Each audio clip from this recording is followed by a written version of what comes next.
Hey, everybody. Welcome to Odd and Untold, the podcast where we talk about all things strange and spooky. And this week, joining me once again, my frequent co host, one of a few, Scott Perry. Scott, thanks for coming on again, man. Good to be back.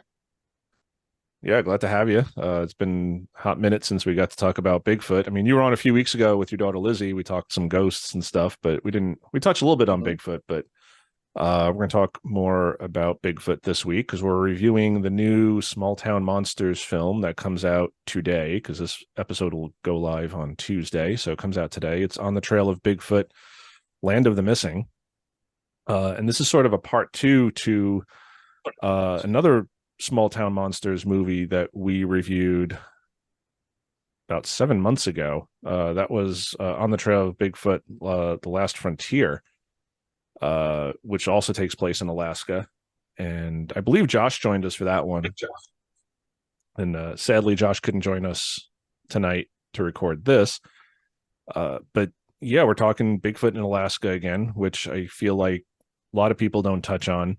I'm glad Small Town Monsters is doing it. And I interviewed Seth for the first two episodes of this show, and he talked a lot about these two entries, Last Frontier and Land of the Missing, and I didn't really know what they were about at the time. I mean, you can kind of guess or assume, but here we are. So we got a review copy. Seth was great enough to send me a review copy for us to watch, and I know you watched it last night. I watched it like 2 nights ago.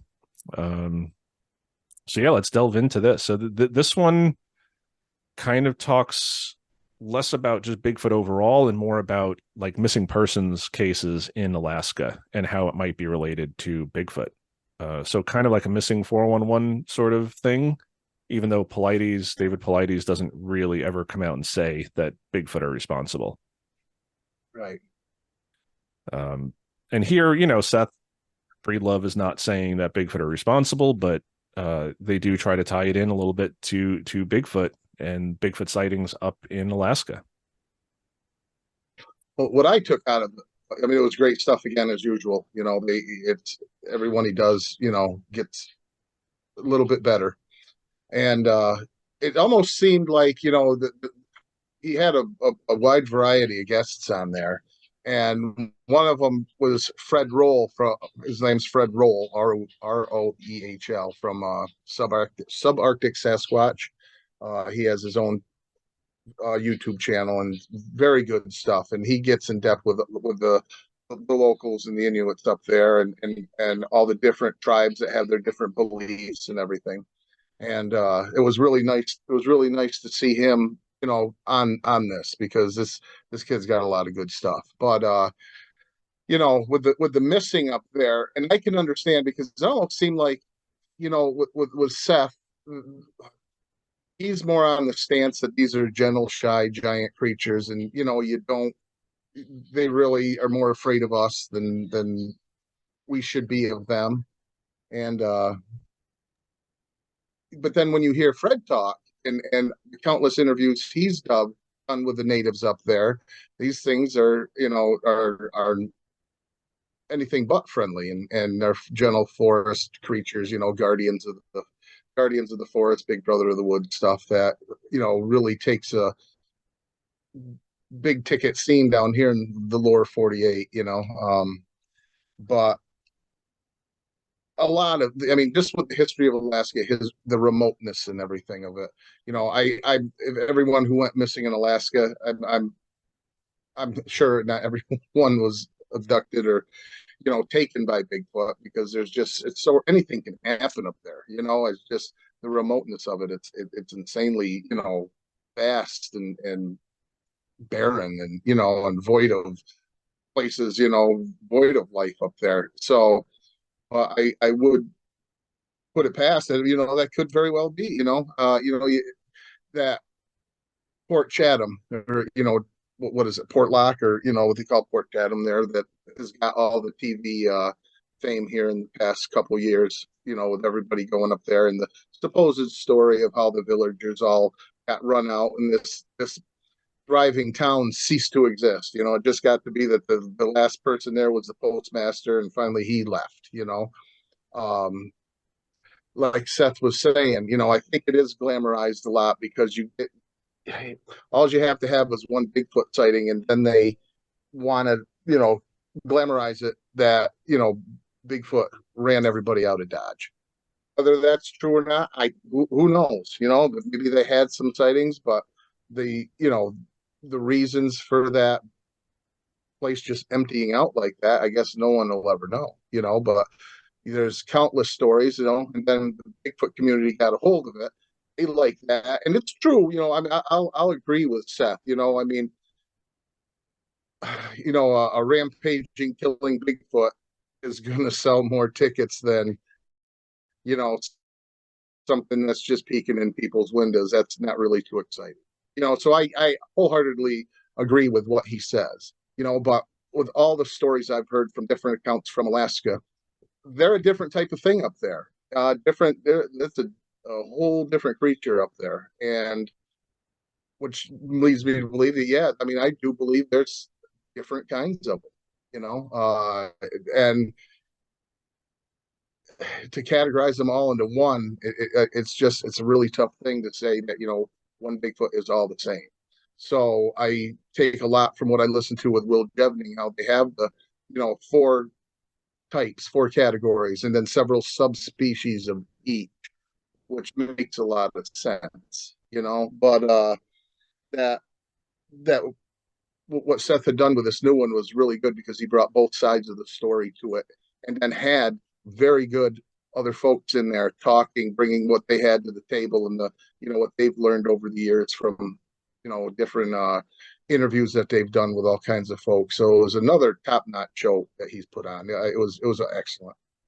Yeah, and just to before I forget, to go back to your point about different types and different behaviors, I mean, there's biological precedent for that, and he even mentions it in this film as far as, you want to look at bears, and you say, okay, we have black bears here in New York State, up by you, Adirondacks, upstate New York, and the black bears here typically are smaller, they're thinner, they're far less aggressive. They're more like scavengers. They're like big dogs. They don't really approach people. They're not going to come and maul you. They're not aggressive in that sense. I mean, if you come across a mama bear and her cubs, you might be in some trouble. But aside from that, you're not hearing about people being attacked by bears here.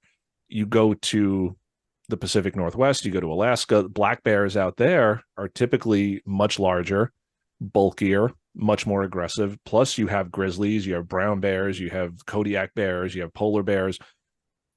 And they're bears, but they're far more aggressive. And it doesn't mean that the ones, near us out here in New Jersey or, upstate New York, it doesn't mean that they're kind and giving and they're going to walk you through the forest and pick daisies for you and hand them to you. It just means, yeah, they're a little bit more shy. They're a little bit more skittish.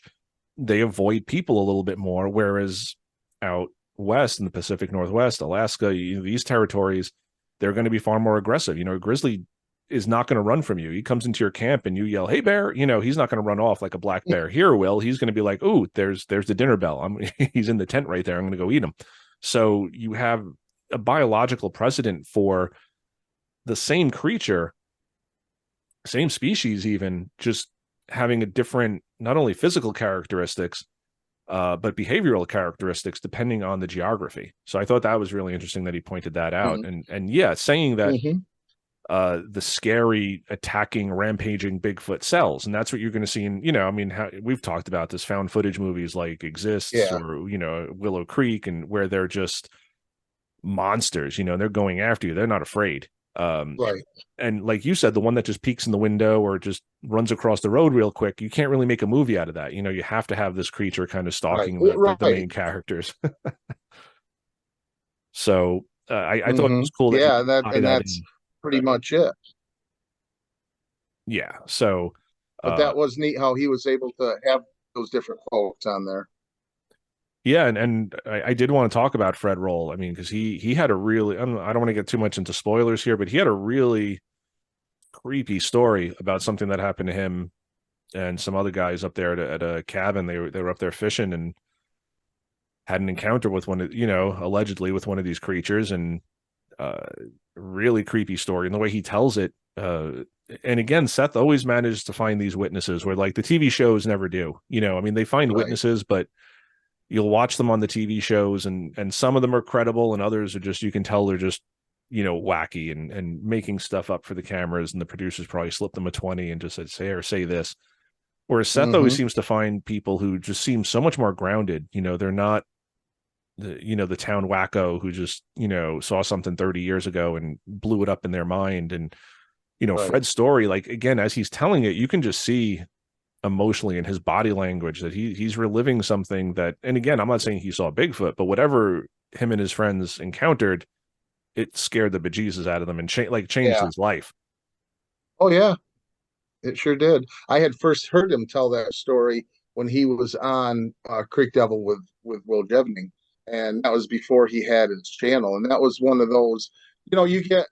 There's even ones like Becky will listen. I mean, she sleeps through most of them, but like she would say in here, there's a very few that actually, she'll listen, and it's interesting, and you can tell right away that who's telling it is telling the truth, and it gripped you, and you sit there and you listen by the tone of their voice, or like you said, you can read the body language that what he's telling you he truly believes, whether what happened you don't know, but he's not making it up regardless. Yeah, yeah, and that's the great part about just seeing them on camera and hearing them recount their stories, and just being able to see that visceral reaction as they retell it. It doesn't Mm-hmm. seem, and again, I don't know for sure, but I try to keep that open mind, but it doesn't ever seem like it's just for the cameras. It seems like he's got real Right. people on here telling what they experienced. And that that was one of the very small handful of stories that really grabbed me. His, and along with the late Kerry Arnold, his story right there. That was something that was just wow. And it was just riveting, and from you can just tell by the body language from the start of the interview when he's telling his encounter. These weren't sightings; these were encounters. And just going through that, and then you hear him tell it. Over the years, time after time, and it doesn't waver. So nothing, like some stories we've heard of, nothing wavers over the years, when these guys have told it.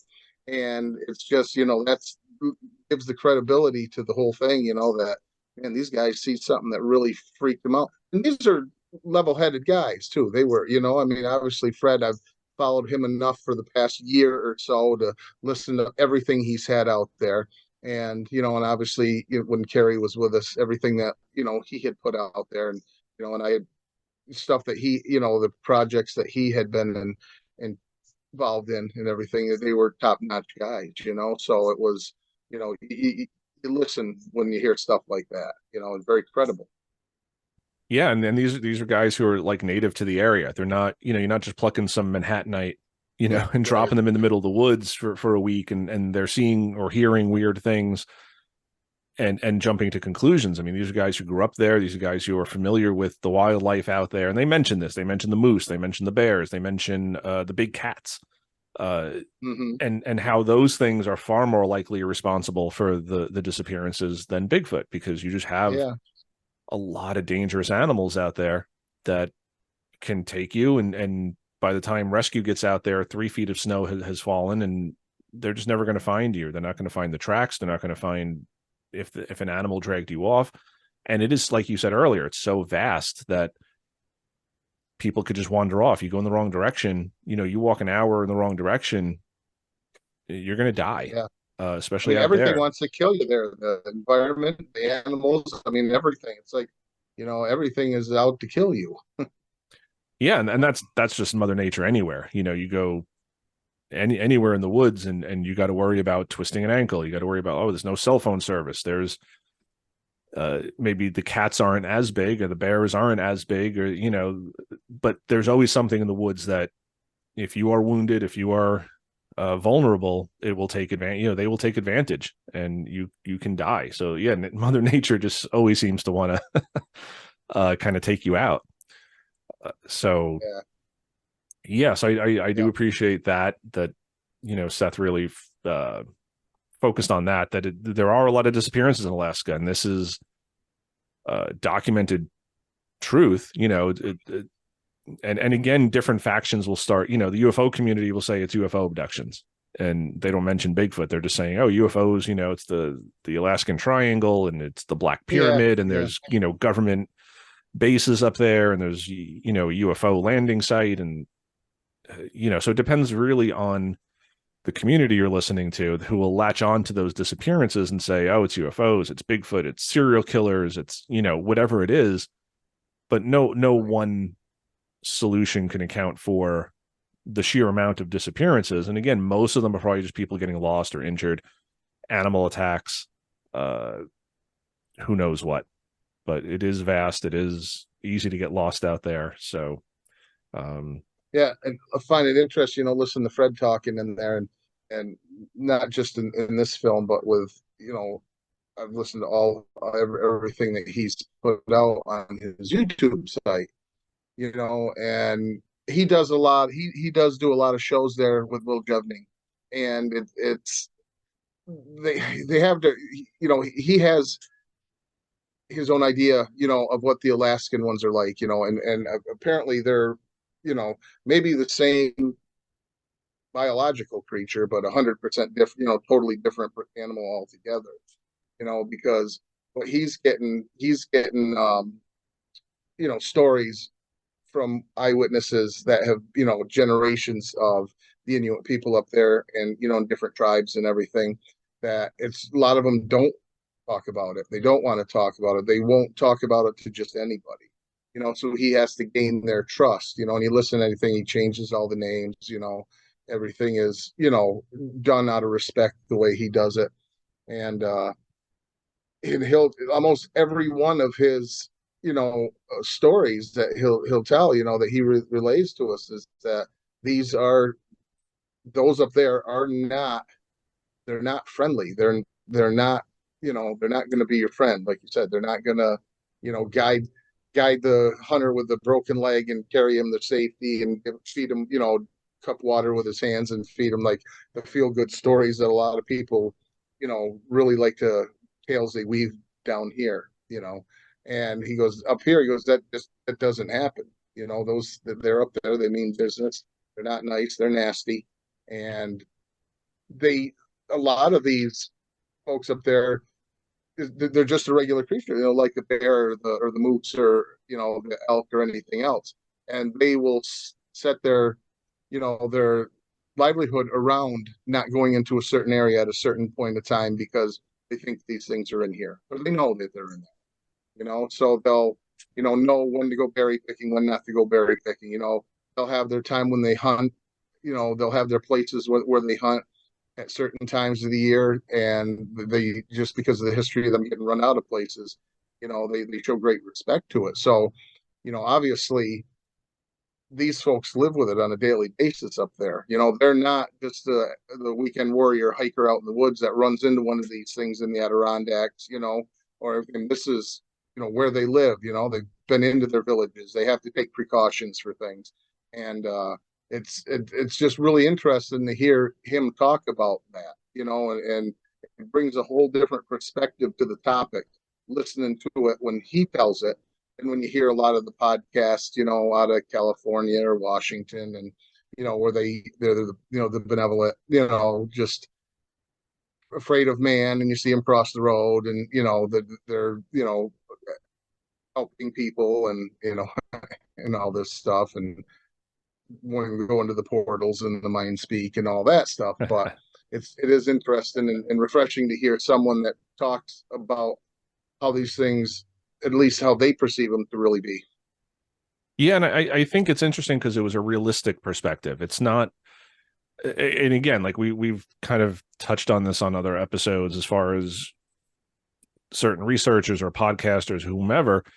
You have the camp where these are like the friendly forest giants who, yeah, they're going to hold your hand and carry you out and lead you back to civilization, or the opposite end of the spectrum, where they're just evil entities and they're just bloodthirsty, and they just want to Yeah. murder you. And I don't think either one of those is true. I think to say, No. and in this film, they talk about how these things are more aggressive, they're nasty. but that doesn't imply immorality. That you're not saying that these things are out on the hunt for people and like, oh, I see a person, I want to eat it. It's kind of like a grizzly bear. Right. Lots of people Right. encounter grizzlies and don't die. They don't get attacked. I don't think grizzlies don't go around saying, oh, I hope I encounter a person today so I can kill them. They're not murderers. Right. They're not psychopaths. They're Right. animals. And Right. again, I think if you're accepting the premise that Bigfoot is biological, it's an undiscovered primate, then they're going to act the same way. Whereas they're not necessarily hoping to run into a person to murder them. They're not psychopaths. They're not murderers. But Right. if they're Right. hungry, if they feel their territory is being encroached upon, they're going to defend themselves, and that's kind of where this film takes its stance. Not that these are evil, demonic creatures like a dog man or something that's going to come and just want Right. to murder you, something out of a Right. horror movie, but Right. that they're not maybe as skittish and shy as maybe ones here on the East Coast or in other places where they do seem to be a little bit more like, hey, you leave me alone, I'll leave you alone. It doesn't mean they're Right. friendly. It just means they're not as aggressive. They're not going out of their way to kill you. Right, right. Whereas in Yeah. Alaska, they might. And like I said earlier with the Right. bears, Right. anyone Right. who's Exactly. watched Les Stroud, he'll tell you like he goes up there in polar bear country, he brings a rifle because he's like, you can't live out there without a rifle because if a polar bear encounters you, it's going to come after you. Like they're just aggressive, and that Yeah. doesn't mean they're evil. Doesn't mean they're psychopaths. It's just they're aggressive. They're aggressive. They're That's wildlife. what they do. What they do. Exactly. Yeah. That's right. So I did think it was. I mean, Seth does talk about a little personal story there where he stayed. And God, he's living the life, man. I wish I could do that. He stayed in that little cabin for what do you say, like 3 nights, in the middle of Yeah. nowhere. But he said he heard like the child crying, or like a Baby woman crying. crying, Yeah. baby They crying. had a recording of it. Well, and that's, uh, you hear that a lot, especially up in that area and in the northern, up in the Sierras and the Cascades and that you hear that in the northern, not so much like down south, in our area or down, in the southeastern Texas and that. But you hear a lot of this up in the northern regions, and you hear it from the our Native Americans too. They had said that the baby crying, the whistling. So they showed those totem poles there, and you see that with a lot of them that they had the pursed lips because that is a big indicator of these things whistling. And again, I'll go back to Will Jevning in one of his books. He did a ton of research and had to get permission with a lot of tribal members and a whole bunch of different tribes in the Pacific Northwest and into Canada to publish his book. And that was one of the big things. It's why do these? You look at those totems that have pursed lips. Looks like they're whistling because apparently that's something these damn things do. And to lure, you know what I Yeah. mean? They're doing it for a reason with the baby cry, to lure women and children away. That was you listen to that story from several different native tribes, and in Canada and in the U.S. That these things use that strategy, so to speak, to try to lure unsuspecting people away from their groups to get them out. And I forget the name. What was the woman of the woods? What Kashka or something like that. But I've heard that story of the woman of the woods several times, and that was supposed to be a female Bigfoot that through native legends that would whistle or cry like a baby to get women or children away, thinking that someone was lost or hurt, to lure them away from their community to get them out there so they can snatch them up. Yeah. Yeah. And I mean, there's lots of stories of that. I wanted to ask you because they mentioned this in the film, Albert Ostman, and I think you had briefly mentioned something about him a few weeks ago on one of the other shows, and you said that was a fake story. And I wanted Well, to again, delve a little bit deeper into that with you because I've always been fascinated by that story, but I don't know much more beyond the actual story. I don't know anything like behind the scenes. so what I've heard, and I mean it's a group story. Okay, I mean what's not to like about it. Okay. But if you listening to old interviews with Renee DeHinden, now he had interviewed him quite a few times, Albert Ostman, through the years while he was still alive, going way back. And Renee DeHinden had stated that as time went on, his story would change. Oh, okay. Okay. So that his story would change. Yeah, and then that was kind of made just start scratch. He made him start thinking, all right, well, if I talk to this guy every couple of years and the story's changing. But you look into a lot what they were saying with the story, and the one big thing was it said how he was zipped into his sleep in the zipper in his sleeping bag, and this thing just grabbed, snatched him up, and threw him over its shoulder, and whatever. Well, at the date and time when this was supposedly happened, okay, there weren't zippers on sleeping bags then. They were still button up. Okay, so that's kind of a red flag right there. And a lot of people are going to say, I know we're probably going to get this, you're nitpicking in that. But if they're using that as a reference point, then, as something to be credible, when back when this story supposedly happened, the zippered sleeping bag hadn't even come out yet. They were still, Army issue button up, canvas sleeping bags, or, they weren't what we know of today that have the zippers on them. So, as more people have dug into that story, the more red flags keep popping up with that too. Yeah, and as we always say, you got to dig into these stories because not because anyone has a vendetta against the person, but like you said, Renee DeHinden, like if you start Yeah, noticing these red flags and you hear a guy keeps talking about his zipper, and this apparently happened in, was this like late early 19 20s. teens, early 20s? Yeah, Yeah, it was. yeah, So yeah. yeah, like you said, it's not like, Albert Ostman didn't walk into Target and buy, ultralight sleeping bag with the nice zipper and the waterproofing. It was probably a big, heavy canvas button-up bag, like you said. And little things like that will strike you, that when you say, oh, the zipper on his sleeping bag, or this or that, and you're like, well, that Well, didn't exist well, back that's then. another thing, and even back then, yeah, right, right. They didn't. I mean, the big thing was bedrolls back then. Okay, I mean, the sleeping bag as we know it, as obviously what we know as a sleeping bag, that didn't exist back then.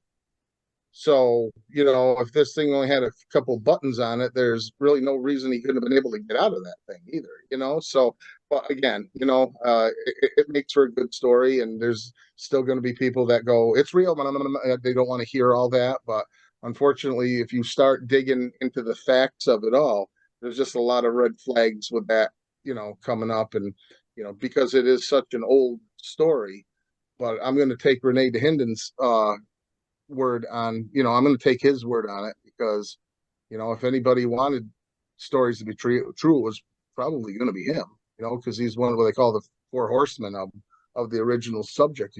So, Yeah, and just wanting something to be true and something actually being true are two very different things. And mm-hmm. like you said, we may get comments on that. We may get people being angry at us, but we're not Yeah, I'm saying just he's, repeating what I heard. yeah, I didn't, and I'm not the one saying that. That was just, a repeat of, what I've heard. right, right. I didn't do the research to find out if sleeping bags had zippers back then. I didn't do any of that. This is just, what I've read and heard from researchers that have put the time in to see, see if this is a credible story or not. Right. And I mean, it's an incredible story to begin with. So right off the bat, you have to start questioning it, because again, you have one side where people are seeing a fleeting glimpse of something running across the road, or they round a bend and there's something drinking out of the stream and it runs off. Like these very quick encounters, like what you were saying earlier, you kind of differentiated like a sighting versus an encounter. Like a sighting for me Right. is really just you're seeing it and it runs off. And Mm-hmm. that's not really an encounter. You're not encountering this thing. I mean, if you want to split hairs, but like an encounter, like, yeah, if you're sleeping in your sleeping bag, you're a trapper, in the early 1920s out in, up in Canada. What was he, British Columbia, I think? Yeah.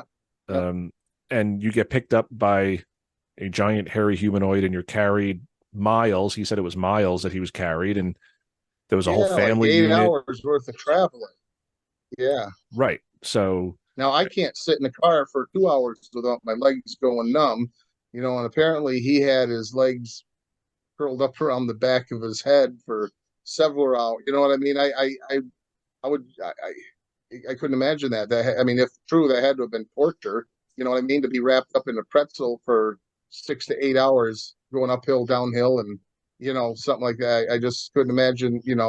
With your feet in your face, because that's apparently that's how he was. Twisted up in this bag. So that's just a you know I don't know. It makes for a good story if you don't want to put a lot of effort into seeing could this actually happen. yeah, but the more you think about it, the more you start wondering why couldn't he get away at this point or that point and this point, and Mhm. it it it a lot of it sounds like the habituation stories to me, where the person will Uh, say, "Oh, there's a whole family living in my backyard, and they come over for Thanksgiving dinner, and they sit down at my table, and I babysit the baby Bigfoot on weekends," and it's just like, but you yeah, never took a picture, you never like, uh, so his story just reads a lot like that, and it sounds credible. One, because it happened so long ago, and uh or he says it happened a long time ago, and he was deep in the woods. This wasn't just somebody, in a national park on a hiking trail who got kidnapped by a family of Bigfoot. He's, in the middle of nowhere in the early 1920s. uh so it does have that aspect of it where you can kind of believe it a little bit more. But like you said, once hmm you start really digging down and hearing the story, it does tend to fall apart a little bit. And right, who knows? I mean, maybe it did happen to him. Maybe he embellished stuff over the years. I don't know. I'm not going to call him a liar because I don't know. But when you do have facts like that, where he's mentioning a zipper, or if the story keeps changing, it makes you wonder: is he just making it more interesting so he keeps getting the attention? So Renee keeps right, coming back and talking to him, or other authors want to talk to him, or who knows? I don't understand why someone would hoax this. I don't understand the, right. the And like I reasoning. said, just that and hearing him say that, over the years, the more, up until he had passed, uh, Albert Ostman, that was, the story had changed almost every time that he would, like, Renee Handon, he was, if nothing else, he was thorough, and he was a miserable cuss. You know what I mean? So tenacious, and he would, I mean, he would grill somebody, and you know, uh, he was definitely one of a kind. But so that's what led him to believe that, this really, as time went on, that this isn't 100% fact. Yeah, yeah. But I know they mentioned him in this film, so I just wanted to. I made a mental note when I was watching it. So I got to ask Scott about that because you did mention that a few Yep. episodes back. Um, but yeah, as far as the whole kidnapping thing, which I think is an interesting offshoot, because yeah, you have these things either avoiding humanity or murdering people. The kidnapping thing is an interesting intermediary there. Like, why would they kidnap people? And with Osman, he was sort of saying he felt like he was meant to be a mate for. Well, that's apparently what a lot of, the story has been, that they would keep the women and children, raise the children till they were of breedable, age, and the women for that. What you hear that though from a lot of different, stories from the native tales, that was one of the reasons why they would whistle, and the baby crying to lure, the kids and the women away Mhm. for that particular reason, so. But Yeah, yeah, and that's just stories that I have heard over the years, told about these things. Just the little nuances that these things do. But there's several, like I said, not only Canadian and American natives kind of had the same deal. A lot of the totem poles, in up in the Pacific Northwest match similarly to what the Canadians or the Alaskan ones have. So it seems like the same things going on. Something's the same about them there. Their characteristics. Yeah, definitely, definitely, and yeah, I think they mentioned that in the film too. That for the Native Americans, they're just an accepted animal.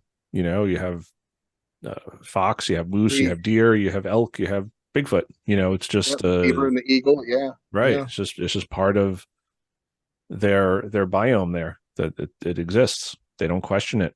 Um, Hmm.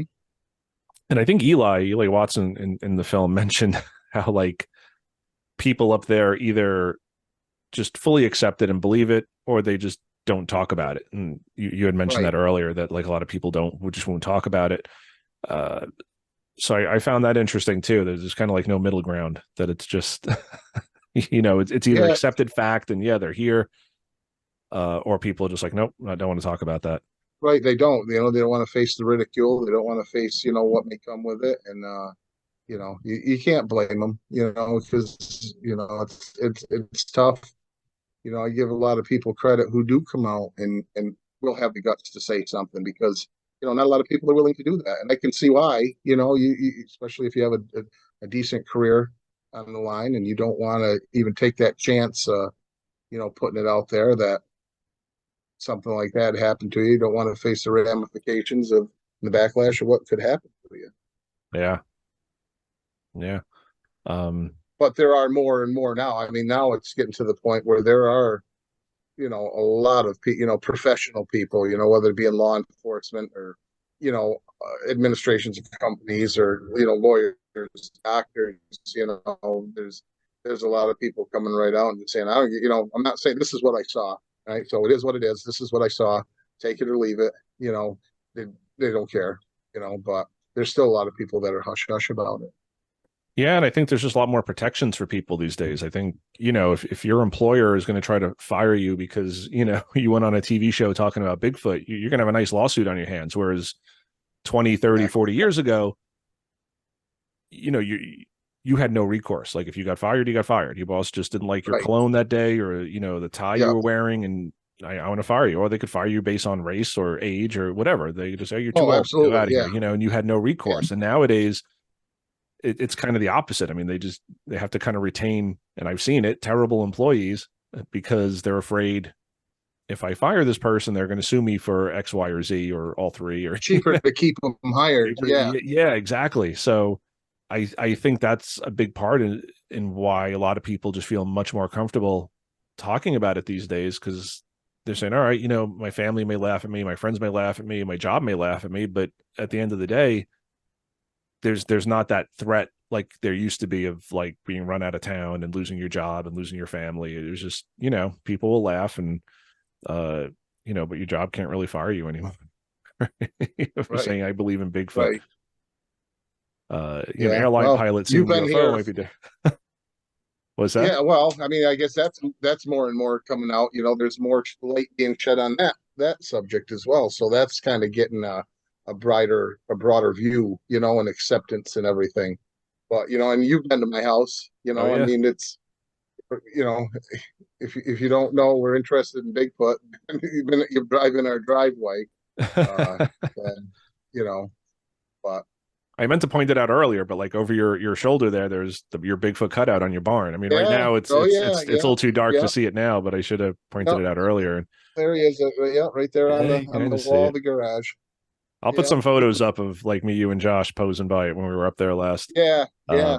Because that was fun. But yeah, you're into Bigfoot and it's just all over your property and you know, neighbors aren't coming for you with torches and pitchforks yet. So No, and like I told you before, it's funny because our neighbor across the street had said to Becky, "What do you really believe this? Or what do you think about? You know?" And Becky, she took the really middle of the road approach. She goes, "Oh, there's just so many stories out there. There's too many stories to say it can't." And that's how she left it at that. She didn't say yeah or no, or my husband's a whack. I just go I go along with them. But I thought she had the perfect answer. She goes, there's an awful lot of stories out there, and everybody's not lying, and everybody's not hoaxing, and everybody's doesn't have misidentification. There's too many stories. Something's going on. Something's happened. They're seeing something. Right. And so I forget who it was. Somebody put it this way many years ago, and I forget who, but somebody said, take every Bigfoot story ever told. If only one of them is true, if only one person is not lying, Oh yeah, that was then me. I yeah, If you take, you say 99%, say 99% of these sightings are misidentification, hoaxes, lying, right, flat out nothing. You still have 1%, and that 1%, the number of that 1% is staggering. That you can't disprove, that you can't say is false. You know, that 1%, the numbers is just astronomical still. So yeah, even if 99%, were baloney, that 1% is, still there's too much to let it go. right. And I think Bob Gimlin on his channel, not from the Patterson Gimlin, but Yeah, Gymlan.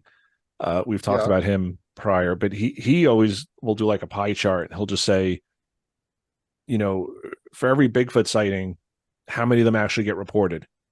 And he's Oh, like, right. if only 10 out of every 100 get actually reported somewhere like BFRO or a TV show or a local newspaper or whatever it is, like how many people encounter something and never go public with it? They'll tell their friends, they'll tell their family, like not that they're keeping it a secret, but they're not going to go to the BFRO website and put it on there. They're not going to go to the local Bigfoot hunting group and tell them. They're not going to go to the local newspaper and tell them. So these stories just get lost. They're not Right. counted in the statistics of people seeing things or experiencing things. And that goes for UFOs as well. Uh, Oh, absolutely. Yeah.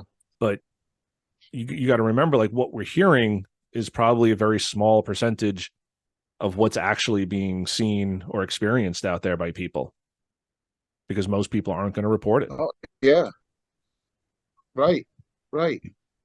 Right. And that's just, I mean, I even, I mean, I don't know if I would report, when I say report, if I actually seen something that in my heart, in my eyes, and I actually, whether I was by myself or whatever, and I seen something that I truly, without a doubt, could not explain. I, I mean, well, obviously, I'd probably let you know, but I mean, I really don't know, because I'm not going to go to work tomorrow and tell them what I had saw, because they already, you know, everybody's really cool. All right. Everybody who knows me, all right, knows that, well, maybe a whack job, but not that kind of a whack job where I'm thinking, making stuff up in my head, but, knows that I'm involved with this and knows what kind of person I am, knows that I'm a, level headed guy, very cynical, very critical thinking, and don't just take everything, for face value. But I really don't know, how depending on what kind of sighting I have, if I had something, if I were to catch something on film or, dash camera or be able to, videotape or audio tape or something, I mean, it's, I got like maybe three people, that I would wholeheartedly trust. So, Yeah, and I think a lot of people are in that position as well, where they don't need to tell researchers or the local paper or the authorities. Like they're just gonna go home and they'll tell their husband, they'll tell their wife, they'll tell their kids, they'll tell their friends, and that's where it stays. Just becomes a family well, story. and it's funny. I mean, we might get a little off topic here, but since we're just, doing the fat, as it were, That's okay. if you we've heard like thousands of sightings and encounter stories that I've heard for as long as I've been into this. Someone, they'll be on one of the podcasts and they'll say, either the husband or the wife or what, had this sighting, and you hear him say, my husband, he don't believe me, or my wife, we've been married for 30 years and she still laughs at me when I tell her this story. Mm-hmm. If Becky were to tell me that she had seen some, I, I mean, I would believe her, and I'd hope to God that if I told her, and she knows when I'm serious because I constantly, say I see a light in the sky, you gotta come see this, but if, if I truly seen something that I did not know what it could be or what it was, she's not gonna make fun of me. You know what I mean? She's not gonna doubt my judgment. She's gonna actually believe. It's sad because just like you said, people are afraid to tell their stories. But I've heard so many stories just that were the husband or the wife, which either one, and had a sighting of something years ago, and the spouse doesn't believe that their better half doesn't believe that what they're saying is true. That's really gotta suck. Yeah. And again, like I've always said, like, you hear these stories and you don't necessarily have to believe that what they saw was what they say they saw, but you should believe that they saw something that spooked them.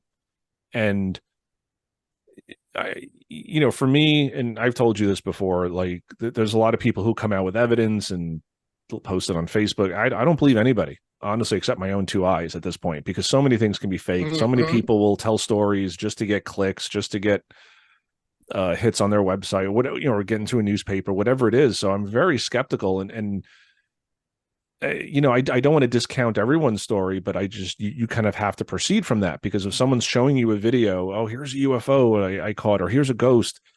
There's so many like apps out there and Photoshop and video editors that you can make, a 12-year-old kid can make a really convincing video on his Oh, phone or on his laptop. exactly. So it's not that I'm saying these people are lying. It's just I'm saying, me personally, I can't really, it's not proof for me. Like, I'll have to see something with my own two eyes before I see it as proof. But yes, like if a Right. spouse comes to you and says, I had this encounter, this is what I saw, uh, I think then I would maybe believe them a little bit more. If a family member told me something, if my son told me, if my father or my mother said, this is what I saw, I'm going to put much more credence into that than, Joe Blow with a YouTube channel like me saying, Right. this is what I saw. And again, I always tell people, like, Right. if you want to pick apart my stories, pick them apart. Um, because I welcome it, because it's my truth. It's what I experienced. But if you want to be skeptical of it, be skeptical. You should. Right. That's where we should proceed from, is skepticism and trying to explain these things. But your spouse, I mean, this is someone who knows you and knows you're not going to lie about this. They live with you That's right. day And in I've and even day said to out. Becky, and I've said to her, I mean, if I came to you with conviction, you know what I mean, and said, I just saw something. This is what I saw. She's not going to look me in the eye and go, "You're full of shit." Right. I mean, it, it's just sad, but you hear that, you hear that from stories. To this day, my wife laughs at me when I tell the story. Of my wife and kids, I'll tell the story of something I had back, when he was a younger man, or whatever, and the whole family laughs at him. I mean, boy, that's a tough pill to swallow right there. Yeah, and again, like if your own spouse is laughing at you, your own kids are laughing at you, why Yeah, why would you ever go to the press? Why would you ever go to the authorities? Why would you ever go to a research group? Because the person that you trust more than anyone else in the world is laughing at you and saying, you're full of shit, and ha yeah, ha ha, and they're gonna make fun of you at the parties, and oh, Scott saw a right, Bigfoot or Jason saw a Bigfoot. right. If you can't trust them, why are you going to trust strangers? It's True. it's just it's a hard place to be. But yeah, I've heard those stories too, where people Yeah, just it's they're like, oh yeah, my quite wife sad. still laughs at me, and like, that's sad. Well, I heard listened to an interview. This was a long time ago when John Bindernagel was still alive, and that was one of the things that really bothered him was, like you were saying with technology and the hoaxing, and you got a 15-year-old kid can put out a video that looks very compelling, and he was always worried that if he were to see a video, okay, and he would come out and say, all right, boy, that looks like the real thing. He goes, his biggest fear is that the next thing is to be, ha ha ha ha, we got you, we got you, we got you. And, that was his exact phrasing with that, and Bindernagel saying that. He goes, it's really tough, because a lot of this stuff, and I'll be honest with you, we've all seen a ton of videos, and a lot of them, right off the bat, all right, it's crapola, but there's stuff that looks like it looks pretty good. And what if some of that is real? Or a couple of them are the real deal? We're never going to know. We're never going to know. because some of them are look that good because whoever made it really good what they do, or they really, honest to God, got something. You know, uh, they recorded something that's was right there. Yeah, and that's So I mean, there's probably a lot of this stuff, but you scroll through it and you watch all these things, and if it looks too good to be true, it usually is. But you know what? There, some of that stuff we've seen that we've just cast away. You know, you can't take that chance. You can't put your credibility out there to say, I mean, other than the ED film, you know what I mean? Because even who's the guy there? The second best Bigfoot film. It was Freeman. yes, the Freeman film. That turned out to be, now everyone's swinging to the way that wasn't, that was, that was all. Yeah, there's camps on that. That's not as cut and dry, so to speak, as the Pedersen Gimlin film, but the majority is swinging to the that's not a real one. Uh, God, I don't know how the hell do I mean I can't I'm it looks good. I was not as good as the Patterson film, but now the more that I guess that has been studied over the years, going along with Paul Freeman's, you know, his old past history and everything up till then, I guess there's been a lot of red flags pop up with that now too, that they, kind of saying, okay, that wasn't real. Yeah, but But like you said, it's so tricky because you have to kind of throw it all out because there are so many hoaxes. There's so many people just trying to get their video on the internet. They're trying to get TikTok views or whatever it is. oh yeah, And yeah, we might have footage of these things that's real that we're just saying, it just looks too good to be true. It can't be real, or it right. looks fake. So I'm going to throw it out, and maybe it is real. So Well, uh, you're talking like with your Occam's razor there. You know what I mean? If it looks too good to be true, it probably is. You know what I mean? But there is an exception to that because out of all these thousands and thousands and thousands of videos that are out there, I wouldn't be a bit surprised that a few of them are the real deal. But they all get muddied in with everything else, and that's they all get discarded to the because there's no way you're going to know. right. I guess the only way you're going to know is the person that witnessed it themselves, and you can take it for what they say or not. It's the only unfortunate way that I think that we're ever going to really, unless you see one. Of course, I'll believe you, and I know you'll believe me if I see one because I'm Right. so sincere. But like I said, I've only met two people in my life that actually had encounters, and both are very credible gentlemen. Stick to their word to this day. Have zero reason to lie. Uh, haven't made a dime off it. Actually, has spent a shit ton of money pursuing it. All right, and still are very big into the subject, and are probably out in the woods every weekend that they can be. And those two guys, I will 100% take their word because I talked to them face to face, and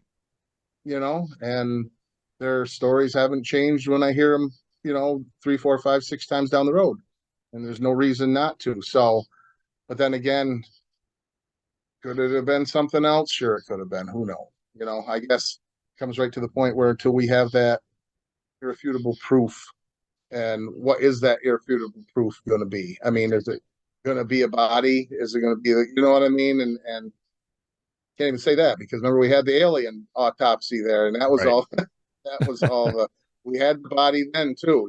So it's just I don't know. I guess like you said, we'll know it's true if we see it with our own eyes, and then if we see it with our own eyes, it doesn't matter if it's true or not until you or I or anyone who hasn't had a sighting sees it with their own eyes.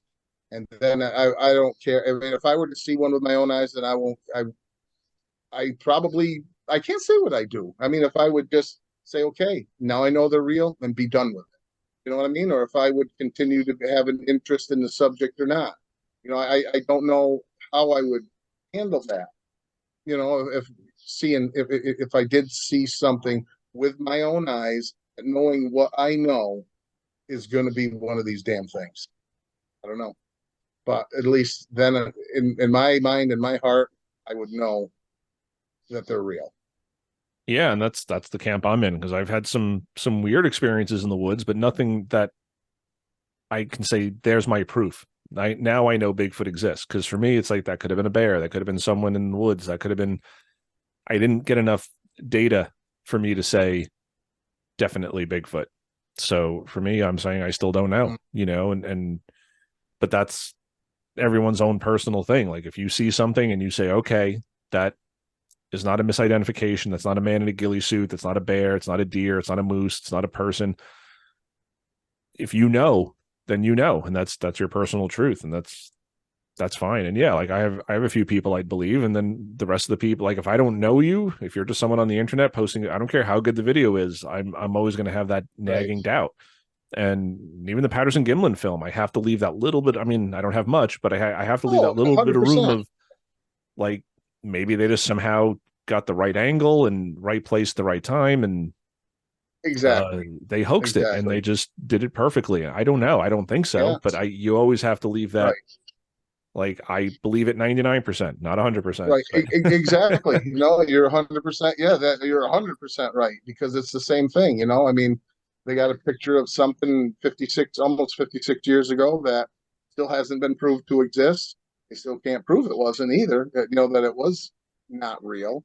But you got that 1%, and until that 1% is crossed off the list, then same thing. We're in the same boat. yeah, definitely.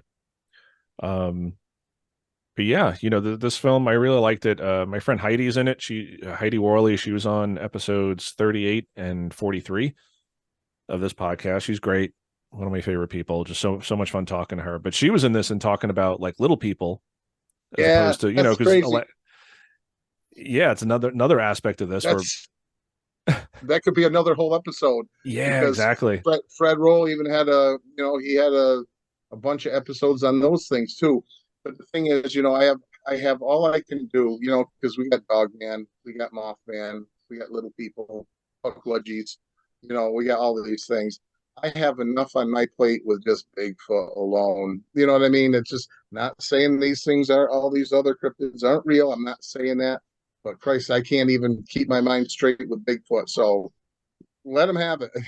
Whatever. I'll just say, okay, I'm not doubting anybody. I mean, could be, because, the one thing that I'm dedicating my free time to, we don't know it's real. So, I mean, there could be those little bastards running around. So, you know, who knows? Who knows? Yeah, yeah, it's just another piece of the puzzle, and who knows what they are? They just baby Bigfoot, or they a whole other cryptid? I don't know, but um, I don't know what'd be worse. A 10, 12 foot Sasquatch or one of these little 3 foot things scurrying across looking in your window or knocking on your door, like mischievous little bastards, I guess they are. But I don't know what would be worse, like Jesus, like Trilogy of Terror type thing, yeah, one of yeah, those little, I don't know what's worse, little or big. yeah. I don't know, but yeah, these things are the little people are supposedly not good either. Supposed to be very mischievous and try to get you lost in the woods, and so who knows? But they did touch on that a little bit, and thought that was interesting. But yeah, overall, Yeah. this is like you said, another great flick from Small Town Monsters. Um, Again, I'm trying not to get into too many spoilers here, but yeah, Fred's story was really, really chilling to listen to that and just to watch him Hmm. again. You see the transformation in him when he's telling the story, like he's reliving it, and these guys were scared, and Yeah. uh, Legit. And yeah, I'd recommend his channel, to anybody too that's out there that it's he retells the stories. It's not a high budget podcast that he has by any means, and he'll get talking and he'll kind of get off like on a little bit of a tangent from time to time. Because he does a really good job not giving any names. Because that's the reason he gets a lot of his story. So that's how he gets a lot of his stuff that he can do because he people don't want their names out there, but he's done his homework. I'm trying to find here the exact name of his channel, and it is Subarctic Alaska Sasquatch. And I don't know, it's probably going to show backwards. Anyway. It's a But little anyway, blurry, but I'll link Subarctic to it. Alaska. Yeah, put a link if you can, because he's the real deal, and I'd listen to anything he puts out. He's just, he just tells it like it is, and very credible, no nonsense, and he's just seems like a real good guy. Yeah. Yeah, very credible. And, again, like all small town monster stuff, everybody in this film is credible, and it's an interesting aspect of the Bigfoot legend, and just focused on Alaska. And again, not that these things don't happen in the lower 48, but I guess he had heard a lot of stories about this up there. Uh, and I think he had said when I interviewed him that this was initially supposed to be like one film, or just like a little 6-part series, like the On the Trail series used to be. And then he said he had to split it into like 2 separate movies. And I remember he was really excited about this one. And Hmm. it's He creepy. hasn't. It is. Go ahead. He hasn't done anything more on his back there in Ohio, right? Like Minerva area. No, he Remember was. he was doing that off at that camp that they had there. I haven't. Yeah. I don't know if he's had his hands, too many irons in the fire with other stuff, but that was really interesting too when he was putting those out there. When they were at the cabin, and different stuff that they had found and what they had heard, and he actually had Brackman out there too. I believe got him to come out there too there for one of the episodes of it. And but that was I found that very interesting when he was doing those kind of little side projects there. Yeah, and I can't remember if he was being interviewed for like a podcast, or if he mentioned this in the comments on a Facebook post or something, but I think he had said that he got busy with other stuff, but he also said the activity there stopped. He said, when they were first out there, they were getting a lot of weird stuff happening, sounds, and then he said it just kind of Yeah. stopped. And then he was also just doing others, going to Alaska and going to other places. And he's got, his hands in a lot of different projects. And he said he does hope to get back to it at some point. And Oh, he does. He's a busy dude, no doubt. yeah, yeah. But yeah, this whole Alaska thing where he heard the baby crying thing, that reminded me Freaky, of man. his. Yeah, very creepy. And then Alex Petikoff and Eli Watson, they I think they're the ones who had the recording, if I recall, Yeah. because they were somewhere else and heard the same thing, and they actually got a recording of it. I don't know if Seth got a recording or if he just heard it. Hmm. But he said the same thing. Like the first 2 nights, there was nothing. He said there's no activity, and I think it was like the third night he heard the baby crying. So, Yeah. um, yeah, very very cool. Another cool movie from them. So, They yeah, never disappoint. That's for no, sure. I'm glad they keep cranking those out, because there's a lot of stuff that doesn't interest me. They've gone like the Dog Man and the Werewolf and all that stuff, and I'm not really into that. And I'm sure they're fantastic. And even like with Eli's his what was the Man from Venus or something, that hmm one he had just put out there. That's not really my thing. I'm going to give props to Eli, because I think he really did a nice job on that, just with the research, and how he's come across, and very good to listen to. Like I said, that's not my cup of tea. I watched it because I'm still interested in all that, that weird stuff. But I don't have a chicken in that fight, so to speak. So I don't really, but he did a nice job. Eli, he's getting better as he continues to do more of this stuff too. And Alex, he's always really fun to watch, and he does a nice job. So Yeah, they do. They all do great stuff, and it's just for me, it's almost like there's too much content, like because they got the stuff on the YouTube channel, they got the films coming out, and every time I think yeah, I'm caught up, it's just like, oh no, there's like 6 other things I've missed. And it's all great, right, but yeah, it's I'd rather have too much content than not enough. So it's not really a, a criticism that they true. have too much. It's just they have No, no, not at all. Right. they have a great team. They have, Alex has been pumping stuff out for them since like day one. I think he's been with Seth Yeah. from really early days, and then Eli's pumping out his stuff on YouTube. And yeah, I'm not into all of it either. There's certain things I'm just not, I'm much more into the Bigfoot stuff than Hmm. like yeah, like the Dogman stuff, or and not to you know besmirch that stuff. I just don't have the No, interest in it as much. right. So my priorities are always the Bigfoot stuff, and then maybe UFOs, and then we reviewed like their Jersey Devil, the Bloodlines movie, Yeah, which I thought was yeah. cool. I don't believe there's such thing as a Jersey Devil, but Me either, but it was I still well done. It was well done and very a well cool done. legend. And yeah, I mean, everything they do is well done. They really kind of try to go right down the middle as far as not telling you that this exists or it doesn't exist or this is what it is. They just kind of say, here are the stories and you guys make up your mind. And this is another one of those Right. just, really cool productions. Uh, and I forget where I was going with that. So I lost my train of thought. I need to keep better notes. No, Uh, I hear you. My yeah, cheese falls right off the tractor mid sentence too, so don't worry about yeah, but I it. was going somewhere with that, and but yeah, just a great production, and yeah, I do hope he does get back to his like Minerva thing, Yeah, um, that was cool. and I just wanted to say like we're praising this, and full disclosure, I have backed their projects in the past. I know you have as well. Hmm. This particular run of films, I didn't get a chance to back, not because I didn't want to, but just financially, some things I was going through as far as moving and uh marital separation and such like that. I just didn't have the Real funds life. to real life, yeah, and I didn't have time to back it. So it's not. So Seth, I'm sorry, I meant to back it. I Well, just I didn't mean, have that, the I mean, funds. yeah, And we might not be able to monetarily back it, but he has our support no matter what he does. So I hope he knows that. yeah, yeah, and I just Our word of mouth is going to be, when we can't do, he's always going to have our good word of mouth to help him out. yeah, absolutely. And I have been critical of them in the past, and he's commented on that, and he appreciates it because it's Yeah. constructive criticism. So I just want full disclosure here that we're not backers this time.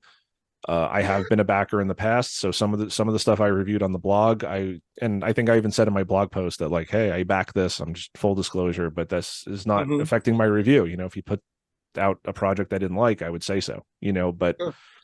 uh, anytime they come out with something, I enjoy watching it, and even if it's not my cup of tea, it's usually well done. It's done It is. respectfully. It's done intelligently.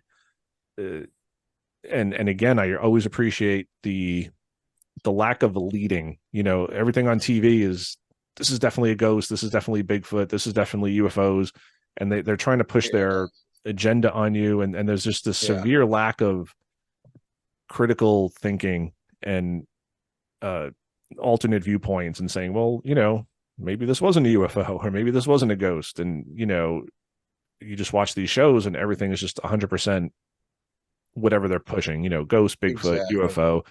And so I appreciate that Small Town Monsters has maintained this Yeah. The middle of the approach, road approach. middle Yeah. of the road approach. And I've heard some people say they don't have enough skeptics on and it's all experiencers, but at the end of the day, what are skeptics going to do? They're going to come on. A lot of skeptics are just, in my opinion, they're very condescending. They're not. Um, Yeah. they'll come out. Oh, you saw an owl. You saw swamp gas. You saw this. So, in a lot of senses, I feel like bringing skeptics on is just not really productive Well, because they're not right. There's open a minded. difference. Right. There's a difference between skeptics and the just non-believers that are just, there's a big difference, because a true skeptic is going to say this. I is going to say, I don't believe this to be true, but I'm not saying it can't be true. That's a true skeptic. Show me, show me the proof. Show me what you got. Not one that's just going to sit there and just shake their heads through the whole thing and tell them, nah, you didn't see that. This is what you really saw.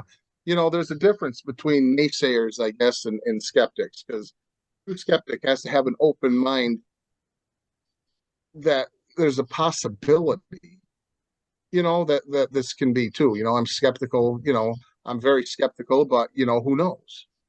you know.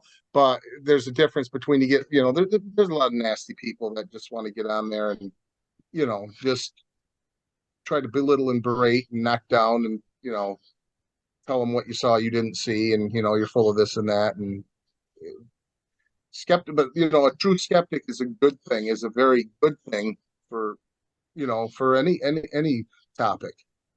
Yeah, but like, A credible skeptic is a good thing. You welcome that.